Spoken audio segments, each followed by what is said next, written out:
Lavender Town Disaster. It's been a while since I've seen a Lavender Town creepypasta. All of them now involve N talking about their past Pokemon or Sharon becoming a murderer. If you ask me, the best creepypastas are the ones involving the classics, red and blue versions. It was September 28th, 1998, the day the Pokemon Red was released in North America. After receiving my advertisement tape, I had been going crazy wanting this game. I was in 6th grade at the time. My mom handed me a little box with a picture of Charizard on it. Pokemon Red. I finally had it. I played through the whole game in a week. I begged my mom to buy Blue, and she eventually did. Once I'd beaten both, I ignored Pokemon for a while, still watching the show, of course. On October 31st, Halloween, a friend of mine, Alicia, stayed the night after trick-or-treating. My parents had gone to a Halloween party and trusted us to be good while they were gone. I had no siblings. Of course, we did stuff wrong. We used the computer, watched TV for 2 hours. I was only supposed to be watching for half an hour. Called boys we liked. Ate all of our Halloween candy. Around 1 a.m., I pulled out my Game Boy, remembering something. Hey Alicia, want to hear a creepy song? Sure. It's Halloween. Why don't we get in the mood? She laughed a little and took the headphones I handed her. One sec, I said as I selected Fly from my Charizard's moveset. Of course, I was heading to Lavender Town. I had got one of the original cartridges with the first Lavender Town music. I didn't know it at the time. I just thought the music was cool and creepy. Okay, I said, plug 'em in. Lacey plugged the headphones and sat incredibly still for a second. Her pupils dilated, so they were black marbles, outlined with a tiny bit of blue. Her hands tightened. She dropped the Game Boy, collapsed, and began foaming at the mouth. My best friend was going to die! All because of me! She shook violently as foam trickled down from her face, and she went still, her eyes wide open. I screamed for help before I realized my parents weren't home. Tears flooded down my face. I grabbed her shoulders and shook her. Wake up, Alicia! Wake up! What had the music done to her? I stared at the Game Boy on the floor. I put the headphones on, and it sounded the same as always. I threw the game down again and sprinted to the kitchen. I got a huge glass of water and dumped it all over Alicia. Wake up! Wake up! I didn't mean it! I attended CPR from what our school nurse had told us, but nothing worked. I pulled her onto the bed and hugged her tightly. I'm so sorry, Alicia. I didn't mean to kill you. I don't know what happened. I was sobbing more loudly than I ever had. I grabbed the phone off my desk and dialed 911. 911, what is your emergency? My friend just had a seizure. She was listening to a creepy song and all of a sudden she collapsed. It was all my fault. I made her listen to it. My parents aren't home, and I didn't know what to do. I think she's dead. I was sobbing loudly into the phone. Alright, sweetie, calm down.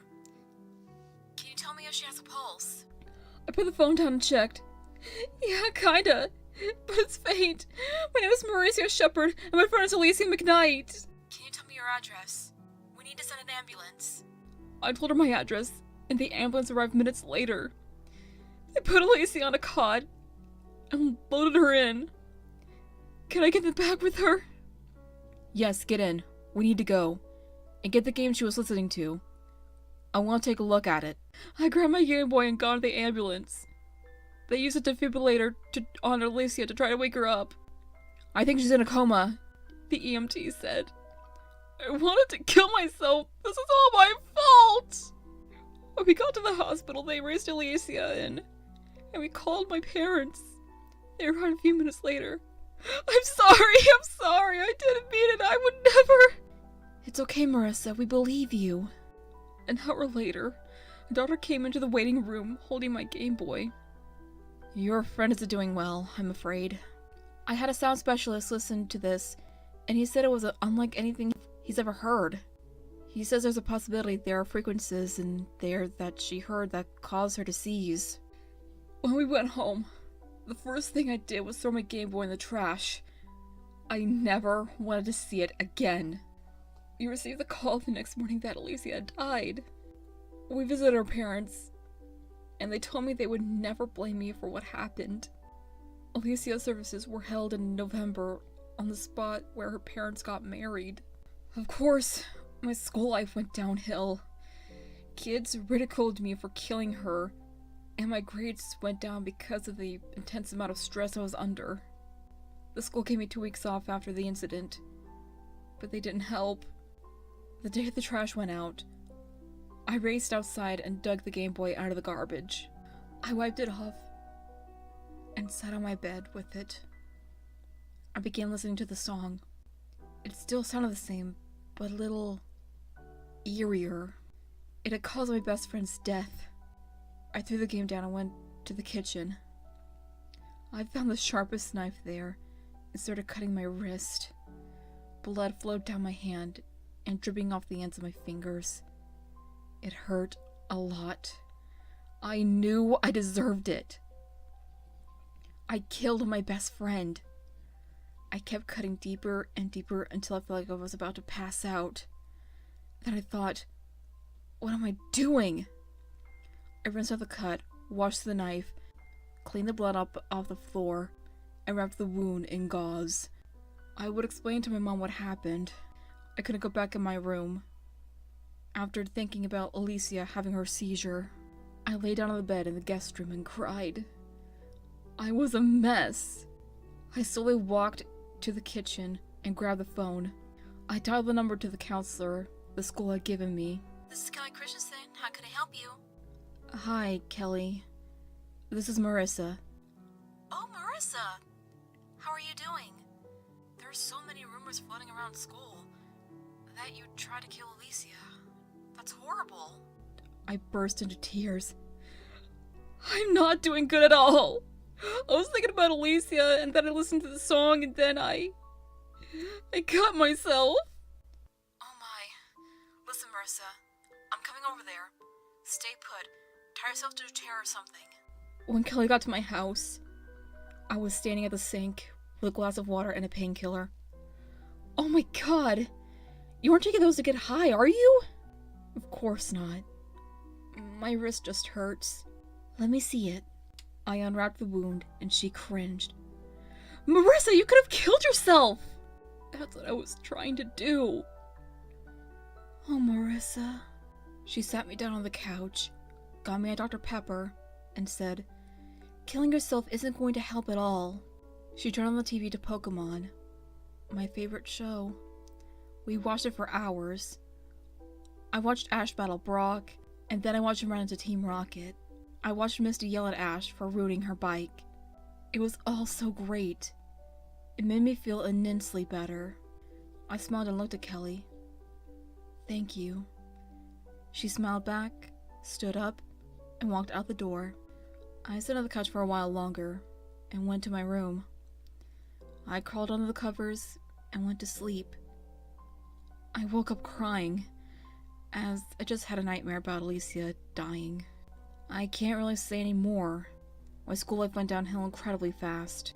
I started drinking and smoking, but never did drugs, because I knew how those could fuck you up. Once I got into high school, I got a little better. Kelly helped me along and eventually dug myself out of the pit, but I could never get over Alicia. I didn't make any new friends, because they all thought I was a murderer. I'm 25 years old now, and this is the first time I've talked about this to anyone except my parents. I majored in sound science, as I wish to study the Lavender Town conspiracy, and hopefully find out what killed my dearest friend, Alicia McKnight. And that, my little puppies, was Lavender Town Disaster. My final thoughts on the story? Well, back when I was a complete die-hard Pokey Pasta fan, which is probably back around junior high, high school, somewhere between that line, I didn't really know what to think about this creepypasta, but honestly, this is more sad than anything. If you guys remember the Lavender Town the Depressing Tune of Lavender Town creepypasta that I did a long while back, like a few weeks ago maybe, then you should know that I agree with that creepypasta, and this is one of the saddest creepypastas that I've ever read. If anything, this should be a feel pasta. And I know the Lavender Town cliches, Lavender Town sound conspiracy theories cliches and whatnot, but this was probably made during that time, but still. I mean, look, I get it. A lot of cliches do involve Lavender Town in Pokemon creepypastas, which should honestly be avoided at this point because it's practically a meme in the creepypasta fandom or the Pokemon fandom as a whole, but I still like this one either way. The grammar's perfect, it does give off a very sad feeling, and that's honestly all I had to say about it. And the only negative I have for this one is the Lavender Town creepypasta conspiracy theory of kids committing suicide and it messing with your head and everything. And that's the only gripe I have about this story. Other than that, it's relatively decent. So for the rating, it's a 7.5 out of 10. It's not perfect, it's not the best, but it does give off that emotionally sad feeling that, what if you did this to your friend by accident and you didn't know this would happen? What if something like this could happen to either you or your friends or something like that? I don't know. This is just a feels pasta for me, not a creepypasta. And if you don't know what a feels pasta is basically a creepypasta that gives you that emotional, sad feeling inside. Or just leaves you emotionally sad and depressed and whatnot. But regardless, it's still a good read overall. And with that being said, I will see you later, my spoopy little puppers. Stay awesome, stay strong, stay beautiful, and sweet dreams.